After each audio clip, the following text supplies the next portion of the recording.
An invoice is a formal document sent by a service provider or seller to a client to request payment for goods or services provided.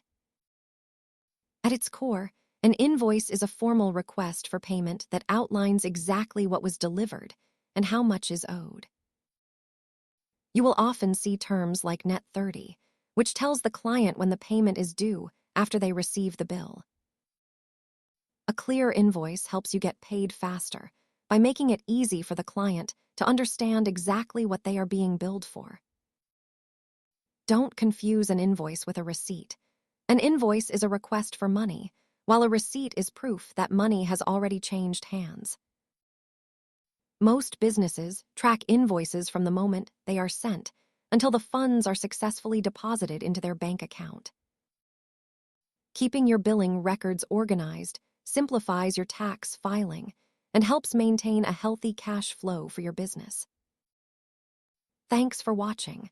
Understanding how invoices work is a key step in managing your business finances. Check back soon for more money basics.